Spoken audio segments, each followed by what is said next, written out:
नमस्कार साथियों, तेरी मेरी कहानी साइकोलॉजिकल सेशन में आज संडे है और 11 बज गए हैं और हम आपके साथ एक नया विषय साझा करने के लिए तैयार हैं। आई होप आप सब लोग भी आज हमारे इस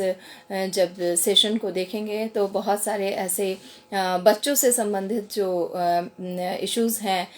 जिसमें कि वो बच्चा जो कि बिहेवियरल या साइकोलॉजिकल इमोशनल फीलिंग बेस्ड ना मैटर होके आज का हमारा जो टॉपिक है वो थोड़ा सा डिफरेंट है। साइकोलॉजिकल सेशन में हम हर बार कुछ नया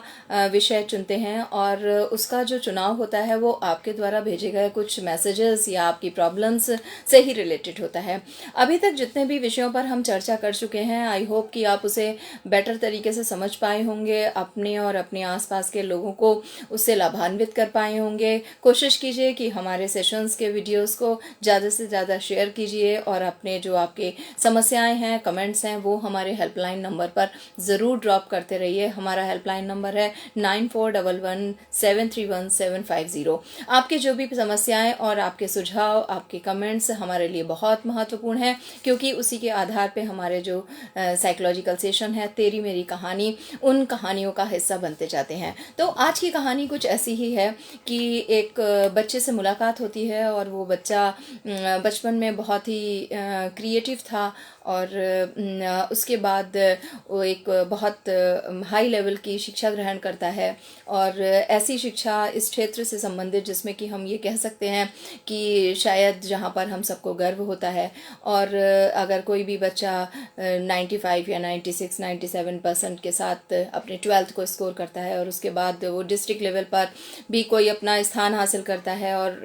कॉम्पिटिटिव एग्जामिनेशंस के थ्रू वो कोई एक अच्छी शिक्षा को अचीव करता है, चाहे वो मेडिकल हो या इंजीनियरिंग की हो, और उसके बाद जब हमें पता चलता है कि वो बच्चा सिंगर बन गया, तो ऐसी चीज़ें सोचने पे मजबूर करती हैं कि वो अपनी मेडिकल या अपनी एजुकेशन में जिस लेवल पर गया था तो वहाँ पर क्या ऐसी चीज़ों का अभाव था कि वो शायद बहुत अच्छा सिंगर तो बना ही है अपनी स्किल्स के बल पर, लेकिन अगर उसे संगीत का ही ज्ञान हो पाता, इतने जो उसने अपनी पूरी यात्रा में उन किताबों को पढ़ा जिसे अब वो आगे बढ़ा नहीं पा रहा है, तो इससे बेहतर होता कि वो उन किताबों को पढ़ लेता जो आज उसकी स्किल्स से कनेक्टेड थी, या उसके अंदर का रियल में जो व्यक्ति था वो शायद वही संगीतज्ञ था या संगीतकार था या गायक था। तो ऐसे बहुत सारी स्टोरीज आती हैं जिसमें कि हम देखते हैं कि किसी ने अगर कोई एक बीएससी या एमएससी या पीएचडी एग्रीकल्चर फील्ड से की है, उसके बाद वो बुटीक चला रहा है, या कोई एक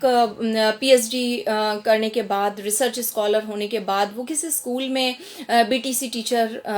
पर अपॉइंट हो जाता है। तो शायद वो अगर टीचिंग में ही कुछ अलग तरीके से स्टडी करता तो ये शायद कोई और बेहतर रिजल्ट देते, या हमारे देश में हमें एक बहुत अच्छा प्रोफेसर मिल सकता था अगर कोई व्यक्ति पीएचडी करने के उपरांत किसी एक स्कूल के जूनियर सेक्शन में टीचिंग कर रहा है। बुरा कुछ भी नहीं है, लेकिन एक तरीके से अगर इंसान का करियर का चुनाव सही समय पे हो जाए और सही तरीके से उसे गाइडेंस मिल जाए तो शायद हम बहुत सारे ऐसे जो हमारे एक डिलेमा होता है, कन्फ्यूजनल स्टेट होती है, हम उससे बच सकते हैं। आज का सेशन है 57 और इस 57 सेशन में आज हमारा टॉपिक है जो हमारे बच्चे हैं, करियर से रिलेटेड जो हमारे स्टूडेंट्स हैं उनका कन्फ्यूजनल स्टेट और इसके साइकोलॉजिकल एस्पेक्ट्स क्या क्या हैं, हम उनको चर्चा करते हैं। एक अभी लेटेस्ट सर्वे आया है जिसमें इन बिटवीन मैं आप लोगों से एक रिक्वेस्ट करूंगी, इफ़ आई एम लाइव तो जस्ट मुझे मैसेज एक भेज दें, गुड मॉर्निंग या एनी मैसेज यू वांट, तो मुझे पता चल जाएगा कि मैं लाइव आ चुकी हूँ। Thank you so much. इसमें कोई अगर मुझे देख रहे हैं, सुन पा रहे हैं तो प्लीज़ मुझे एक मैसेज ड्रॉप कर दें जिससे ये मेरे लिए इजी हो जाएगा। ओके। तो हमारा जो टॉपिक है student confusion among student regarding their career. Thank you so much, you are watching तेरी मेरी कहानी psychological session. Today's topic is career confusion among student psychological aspect. तो सबसे पहले एक लेटेस्ट जो सर्वे आया है, उस सर्वे में हमको पता चला है कि 93% इस देश के स्टूडेंट जो हैं उन लोगों को सिर्फ 14 से 21 करियर के बारे में ही जानकारी होती है। जो बहुत ज़्यादा पॉपुलर करियर हैं वो सिर्फ 14 से 21 करियर हैं जिनके बारे में पेरेंट्स या बच्चा अवेयर है।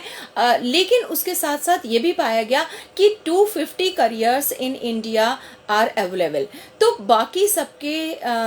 की जानकारी हमें नहीं है। क्या कहाँ गलती हो रही है हमारे एजुकेशनल इंस्टीट्यूशन से, कहाँ गलती हो रही है पेरेंट्स से कि हमको सिर्फ कुछ ही चीज़ों के बारे में जानकारी है, उसके बारे में करियर के क्षेत्र के बारे में जानकारी नहीं है। उस जब जानकारी का अभाव होता है तो हमारा जो विज़न है, हमारी जो सोच है, वो किस तरीके से हमारे एक करियर को परसीव करती है, यानी कि साइकोलॉजिकल फैक्टर में हमारा परसेप्शन टुवर्ड्स द करियर वो कैसे बन जाता है। अगर बच्चे का या पेरेंट का दोनों का ही जो विज़न है वो सबसे पहले जाता है मनी पर, उसके बाद उसकी इमेज, उसके बाद उसमें क्या उसको एक यूनिफॉर्मिटी मिलेगी या उसको एक अलग पहचान मिलेगी, साथ में उसमें उसके पास क्या राइट्स होंगे, क्या पावर होगी और क्या उसके जो उसको अधिकार मिलेंगे, उसकी रिस्पॉन्सिबिलिटी का एरिया क्या होगा। इन सारी चीज़ों से हम ग्रसित हो जाते हैं, यानी कि पूर्वाग्रह है। पहले से ही हम सोच लेते हैं कि बैंक की नौकरी अच्छी होती है, 10 से 5 की जॉब होती है, 30 दिन बाद तनख्वाह मिल जाती है और आप बैंक की जॉब कर लो, बिना ये जाने कि मेरा बच्चा बैंक की उस स्किल्स के लायक है या नहीं। हम सिर्फ इस मात्र चीज़ों से भी निर्णय ले लेते हैं कि मेरा बच्चा 95% स्कोर करता है तो डेफिनेटली ये एक पीसीएम पढ़ने के लिए एक्यूरेट चॉइस है और इसे इंजीनियरिंग कर लेनी चाहिए। इसी तरीके से अगर वो इंजीनियर नहीं बनना चाहता तो 95% से ज़्यादा ही लाता है तो ठीक है, तुम इंजीनियर मत बनना और तुम डॉक्टर बन जाना। और हम बहुत ही स्मार्टली पेरेंट्स ये भी कह रहा होता है कि हमने तो अपने बच्चे से कुछ कह ही नहीं रखा, वो जो चाहे वो करे, वो चाहे इंजीनियरिंग करे, मेडिकल करे, बैंक के एग्ज़ाम दे, लॉ करे, सीए करे, कुछ भी करे, हमने उसे बिल्कुल फ्री कर रखा है। लेकिन अगर इसी क्षेत्र में एक स्टोरी मेरे पास आई, बच्ची बहुत ही इंटेलिजेंट और बहुत होनहार थी शुरू से और उसके बाद उसका स्कोर हमेशा 90+ रहा, हमेशा से अपनी क्लास में टॉप करती थी। और जब उसके बाद बात आई कि 12th के बाद उसे क्या करना है तो उस बच्ची ने बहुत दबी आवाज़ में जवाब दिया कि मुझे एक्टिंग में जाना है। ऐसे जवाबों को सुनकर पेरेंट्स बिल्कुल स्तब्ध रह जाते हैं, क्योंकि उन्होंने इन सारी चीज़ों के लिए तो करियर को जाना ही नहीं है। ठीक उसी तरह जैसे हमारा जो पूरा एक सर्वे कह रहा है कि 93% लोगों को सिर्फ 14 से 21 करियर के बारे में ही मालूमात है, उसके बारे में उससे अधिक की उन्हें जानकारी, सही तरीका क्या होना चाहिए वो नहीं है। इसी तरीके से जब भी कोई ऐसा केस आता है कि जहाँ पर बच्चा बहुत ही होनहार है तो हम पहले से ही प्रीऑक्युपाइड होकर उसे डिसीजन ऑलरेडी दे चुके होते हैं कि तुम इंजीनियरिंग कर लेना, मेडिकल में चले जाना या वगैरह वगैरह, जो भी हमने 12-13 चीज़ों के बारे में हमको जानकारी होती है। जहाँ पर एक जो इंटरेस्ट है और जो स्किल है बच्चे का, उसका जो एप्टीट्यूड है towards the work, towards the occupation, कि वो किस तरीके से किस फील्ड में अपने आप को बहुत इंजॉय कर सकता है और अपना ग्रोथ रेट हायर कर सकता है, वहाँ पर कंप्लीटली हमको एक ग्राउंड लेवल पर लैकिंग मिलता है, पेरेंटल लेवल पर भी और एजुकेशनल सिस्टम में भी। हमारे जो एजुकेशनल इंस्टीट्यूट है उनमें कई बार बच्चों के एप्टीट्यूड टेस्ट और करियर काउंसलिंग को करवाया जाता है, लेकिन वो करियर काउंसलिंग इंडिविजुअलाइज्ड प्रोग्राम को नहीं बना पाती है, जिसकी वजह से बच्चे उससे वंचित रह पाते हैं और सिर्फ वही बच्चे लाभ ले पाते हैं जिनको ऑलरेडी पहले से पता है कि उनको JEE निकालना है या नीट निकालना है, या उनको क्लैट के एग्जामिनेशन के थ्रू लॉ में जाना है, या कुछ और ऐसे होटल मैनेजमेंट, फैशन डिज़ाइनिंग, ऐसे कुछ 2 चार और करियर्स हैं जो कि लोगों को शायद पता है। सबसे एक आश्चर्य की बात यह है कि हमारे स्कूल लेवल पर अभी तक हमारे पास सिर्फ 3 स्ट्रीम होती हैं, जब आर्ट्स, साइंस और कॉमर्स। जब देखा गया कि इन पर एक बहुत बड़ी रिसर्च करी गई है, उसमें देखा गया कि बच्चों के अंदर लैक ऑफ मोटिवेशन, यानी कि उनको अपने करियर को लेकर कोई भी वो मोटिवेटेड नहीं थे, बस करना है। और चूंकि वो एक होशियार बच्चे हैं और पेरेंट्स ने उन्हें बता दिया है कि जिनके भी अच्छे स्कोर्स आते हैं वो आराम से इंजीनियरिंग या मेडिकल कर सकते हैं अगर उन्होंने साइंस ली है, और अगर वो कॉमर्स के स्टूडेंट हैं तो उनके पेरेंट्स ने उन्हें बता दिया है कि आपके लिए कॉमर्स है या फिर लॉ है, आप सीए करने भी जा सकते हैं, एक ऑप्शन है। लेकिन अक्सर कह दिया जाता है कि जो जेंडर बेस्ड भी, कि मेल जो है वो लोग सीए को ज़्यादा प्रेफर करते हैं अपेक्षाकृत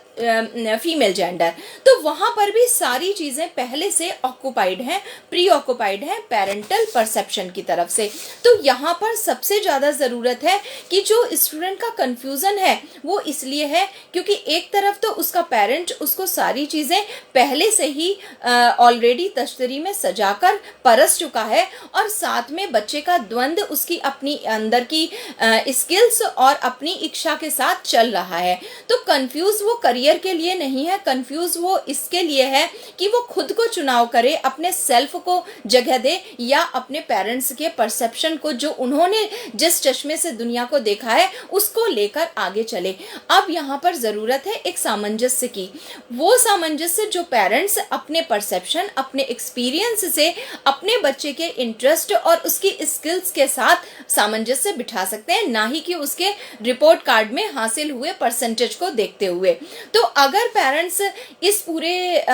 सामंजस्य को बिठाने में सक्सेस हो जाते हैं तो आप देखेंगे कि वहां पर बच्चे बहुत ही एंजॉय कर रहे होते हैं, वो चाहे कोई भी करियर का चुनाव करते हैं। बच्चों के अंदर एक मोटिवेशन आता है कि हाँ वो इंजीनियर बनने जा रहे हैं, और इंजीनियर बन के उनको कोई R&D करनी है और कोई टेक्निकल फील्ड में जाना है। उसके बाद वो इंजीनियरिंग करने के बाद अगर एक्टर बनते हैं या यूट्यूबर बनते हैं या पेंटिंग कर रहे होते हैं, तो ये अपने आप में क्वेश्चन मार्क है कि क्या पेरेंट ने किया और क्या बच्चा करना चाहता था। कहीं ना कहीं बीच में एक बड़ी खाई रह गई, जिसका परिणाम है कि बच्चा पढ़ने में अच्छा था और हमें लगा कि वो तो इंजीनियर बनने के लिए एक बहुत ही फिट कैंडिडेट है, जबकि एक्चुअल में तो वो इंजीनियरिंग तो कर सकता था क्योंकि वो उसकी इंटेलिजेंसी थी, लेकिन वो इंजीनियरिंग के बाद मिलने वाली जॉब्स के लिए एक एक्यूरेट कैंडिडेट नहीं था। और उसके बाद उसे वो फ्रीलांसिंग या फ्री स्टाइल वर्क को करना अच्छा लगा,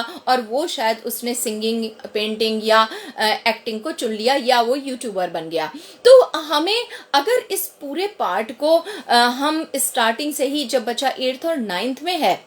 हम उसको अगर शुरू से ही इवैल्यूएट कर लें तो हम देखेंगे कि हमारे बच्चे अपने करियर में एंजॉय कर रहे होंगे। और पेरेंट्स को जब हमारा बच्चा एक्टिंग करने चला जाता है, जब वो सक्सेस हो जाता है, तब तो हम उसे जाकर सपोर्ट करते हैं, लेकिन जब तक वो उस जर्नी को स्ट्रगलिंग वे में जी रहा होता है तब तक हम उसे यही कहते हैं कि आपका सिलेक्शन रॉन्ग है। और इस पूरे कमेंट्स और इस पूरे जो जर्नी में वो आपस के एक इंटरेक्शंस हैं और आपस के जो रिलेशंस हैं, वो उसको कई बार उसकी पर्सनालिटी को डैमेज भी करते हैं और कई बार वो भटक भी जाता है। तो हमारा बच्चा हम सबके लिए बहुत कीमती है, तो ज़रूरत इस बात की है कि उसका मोटिवेशन, उसका जो इंफॉर्मेशन है अपने करियर को लेकर, वो उससे सेल्फ एक्सप्लोर करनी पड़ेगी। यहाँ पर मैं एक पेरेंट के, जब हमने थॉट पर बात करी है, तो जो हमारा एक इंटेलिजेंसी है, हमारे जो बहुत इंटेलिजेंट बच्चे हैं, हमारे एवरेज बच्चे हैं या बिलो एवरेज बच्चे हैं या उससे भी डाउन है, हमने इसके लिए भी कैटेगरी डिसाइड कर लिया है। अगर इंटेलिजेंट है तो ये, अगर एन एवरेज चाइल्ड है तो ये, अगर बिलो एवरेज है तो फिर वो ये कर लेगा। तो ये जो सब कुछ पहले से हमने डिसाइड कर लिया है कि अगर जो बिलो एवरेज है वो कोई ऐसा काम नहीं कर सकता, जबकि आंकड़े ये बताते हैं कि एवरेज और बिलो एवरेज ने भी बहुत सारी ऐसी चीज़ों को क्रिएट किया है जो बिल्कुल उन्होंने नई फील्ड्स को क्रिएट कर दिया है और जो आज हमारे लिए एग्जाम्पल्स भी बनी हुई हैं। साथ में हमने ये भी देखा है कि बहुत हाईली इंटेलेक्चुअल और बड़ी बड़ी पोजीशन पर पहुंच जाने के बाद भी लोगों ने उस पोजीशन को क्विट कर दिया है और क्विट करने के बाद कुछ ऐसी चीज़ों को रच दिया है, क्रिएट कर दिया है लोगों के लिए कि वो भी हमारे लिए उदाहरण है, जिसमें कि आप देखते हैं बहुत बड़े अच्छे अच्छे ऐप्स आए हैं। उन सब की अगर हम केस हिस्ट्री देखें तो वो सब कहीं ना कहीं बहुत अच्छी एजुकेशन को ले चुके थे और उसके बाद उन्होंने एक ऐसी चीज़ों को अपने फील्ड से बिल्कुल हटके कुछ ऐसी चीज़ों को इनोवेट किया और ऐसी चीज़ों को हमारे सामने लाए जो हम सबकी आज ज़रूरत बन चुकी है, चाहे वो सोशल मीडिया हो या वो ऐप्स हो। तो अगर हम बहुत ही गहराई से इन सारी चीज़ों को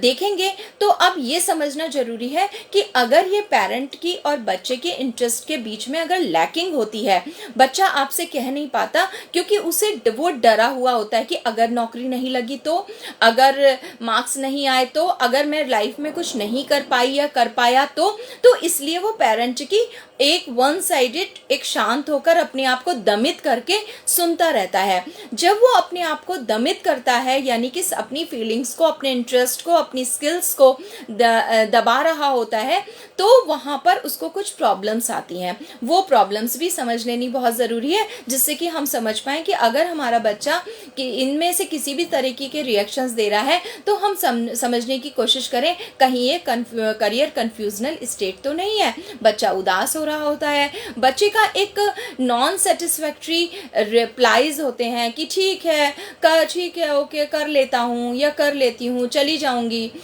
ओके चलो ठीक है, हाँ मैंने भी सोचा इसी को कर लेती हूँ। तो ऐसे जो सेंटेंसेस हैं ये बता रहे होते हैं कि बच्चा सेटिस्फैक्ट्री मोड में है ही नहीं, उसका एक इरिटेबल बिहेवियर आ रहा होता है। एक और चीज़ आप देखेंगे, बच्चा इनकंसिस्टेंट होता है, लाइक कभी वो कुछ करता है, कभी वो कुछ करता है, कभी वो कुछ करता है। आप वहाँ पे क्लैरिटी से समझ पाएंगे कि बच्चा कहीं ना कहीं कंसिस्टेंसी के साथ अगर अपनी स्टडी को 4 घंटे 5 घंटे नहीं एंजॉय कर रहा है और बीच बीच में उठकर कुछ और चीज़ें करना चला जाता है कि मुझे इसमें भी इंटरेस्ट है, इसमें भी इंटरेस्ट है, इसमें भी इंटरेस्ट है, और उसके बाद वहाँ पर वो एक क्लियर आपको इनडायरेक्टली मैसेज कन्वे कर रहा होता है कि मैं जहाँ हूँ वहाँ मैं पूरी तरीके से नहीं हूँ। तो हमें उसे वहाँ रखना है जहाँ वो अपना कम से कम 90 to 95% दे सके, क्योंकि 100% कुछ भी नहीं होता। साथ में उसके अंदर एक एनर्जी का लो लेवल आ रहा होता है और हम उस बच्चे को कहते हैं आलस बहुत है,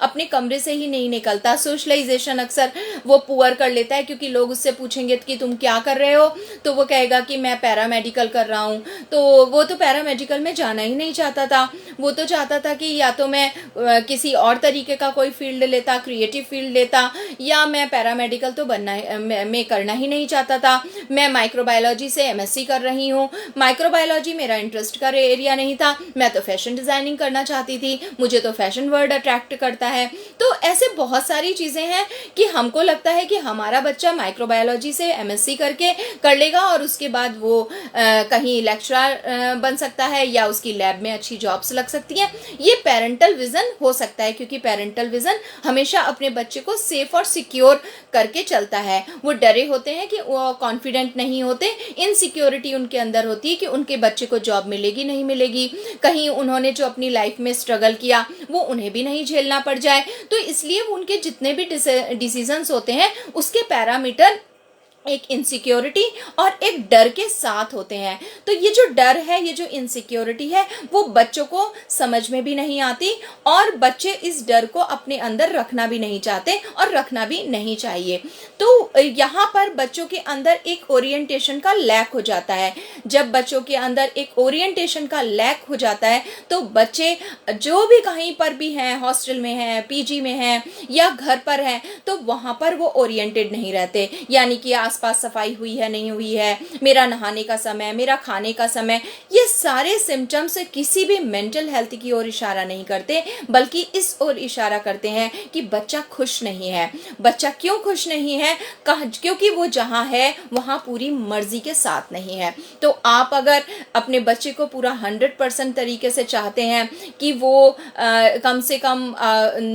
मैक्सिमम एरिया अपने इंटरेस्ट और अपनी खुशियों के साथ जिए, तो वहाँ पे आपको ये ज़रूर देखना पड़ेगा कि आपके बच्चे की योग्यता, क्षमता और उसका जो रुचि है वो क्या है। तो अगर उसकी रुचि प्रधान कार्य उसको दिया जाएगा, उसकी इंटरेस्ट का एरिया उसको मिल जाएगा, तो वो शायद अपनी लाइफ को एंजॉय ज़्यादा कर पाएगा। साथ में अगर हम एक विज़न की बात करें कि यहाँ पर बच्चे को क्या करना होगा और बच्चे के साथ साथ पेरेंट को क्या करना पड़ेगा,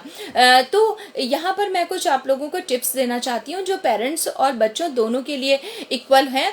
क्योंकि वहाँ पर अगर पेरेंट्स भी साथ में बच्चे के ये सारी चीज़ों को करेंगे तो वो बहुत अच्छा होगा। सबसे पहले तो बच्चे को एक विजुअलाइजेशन स्टार्टिंग से कराना शुरू करें कि वो अपना एक स्वयं को विजुअल करे कि वो इन फ्यूचर अपने आप को कहाँ देखना चाहता है। क्या वो लीडरशिप में देखना चाहता है, वो क्या जॉब में देखना चाहता है, वो क्या ये चाहता है। कई बार बच्चे कहते हैं कि मैं एक होटल खोलूँगा,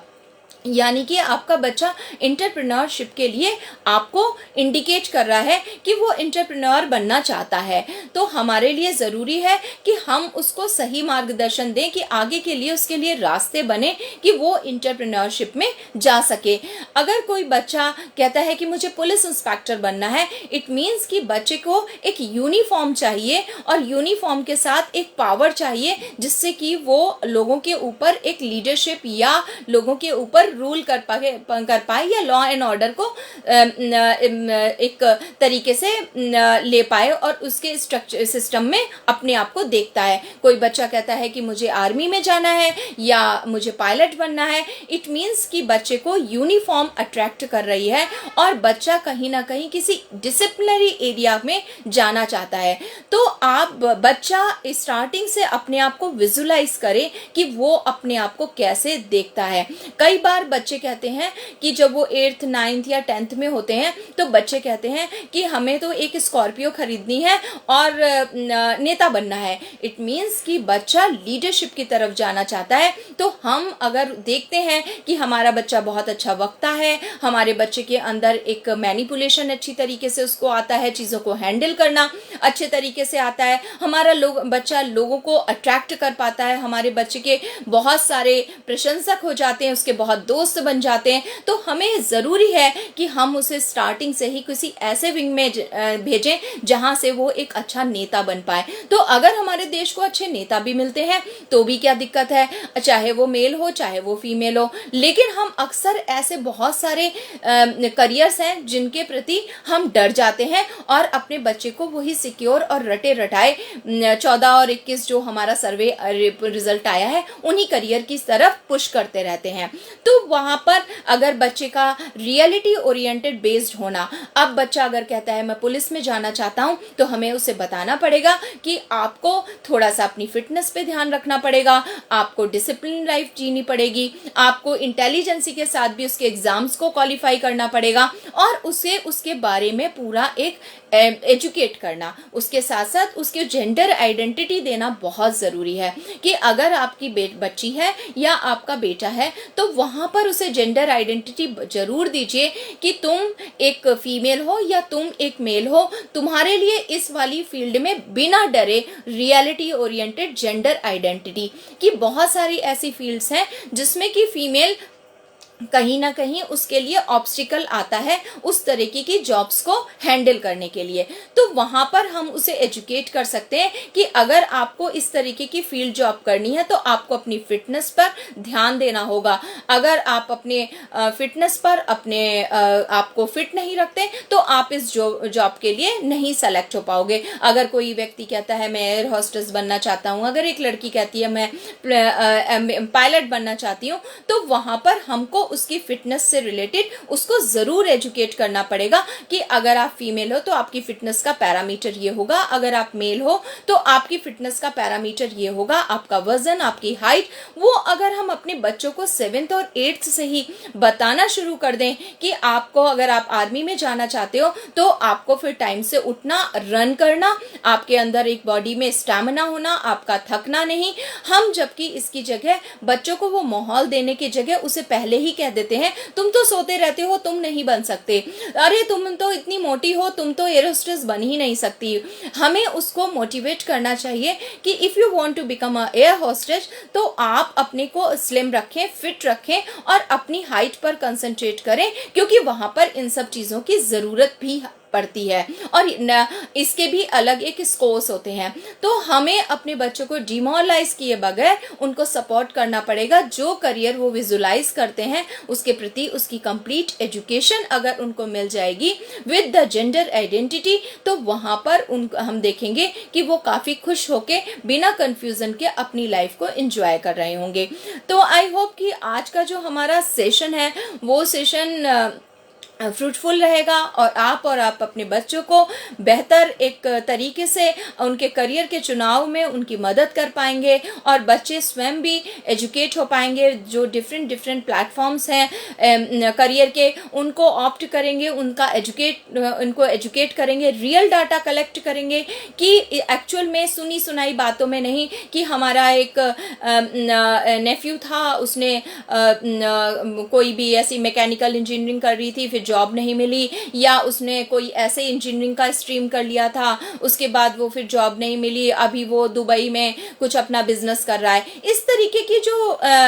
एक डिमोरलाइज और नॉन रियलिटिक